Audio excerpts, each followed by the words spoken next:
In today's video, I'm going to teach you Google Calendar Settings Explained Full Beginner Guide. We'll start on Google Calendar for desktop. Click the gear icon in the top right and choose Settings. You'll land in General Settings, which is where most of your everyday preferences live.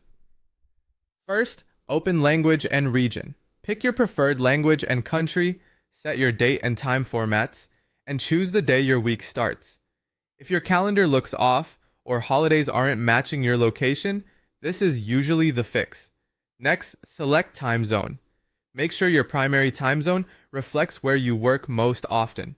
If you travel or collaborate globally, turn on the option to display a secondary time zone so both appear on your grid. You can also allow Calendar to update your time zone automatically when you move, handy if you're frequently on the road. Head down to World Clock. Turn it on and add cities you care about. These clocks show in your sidebar and during event creation, so you can instantly see what time it is for teammates in other regions without doing mental math.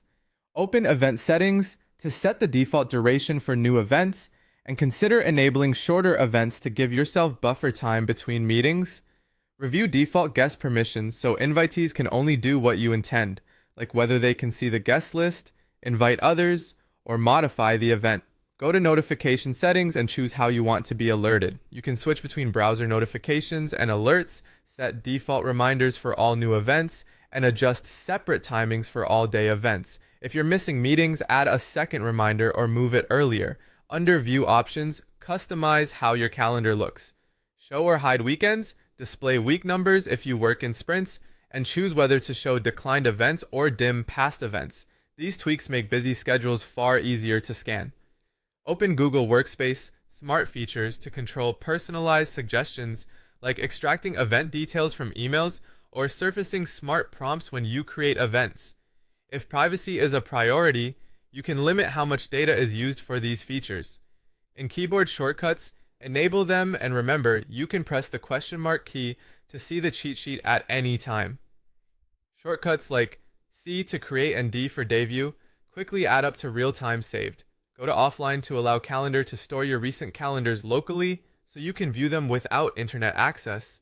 Confirm your browser storage permissions to make this work. In Add Calendar, subscribe to teammates' calendars, public holidays, or calendars of interest like sports schedules. Finally, in Import and Export, bring in .ics files from other apps or export your calendars for backups or migration. Review duplicates after importing to keep things tidy. That's your beginner-friendly tour through Google Calendar settings. Adjust these once, and your calendar will work the way you do every day.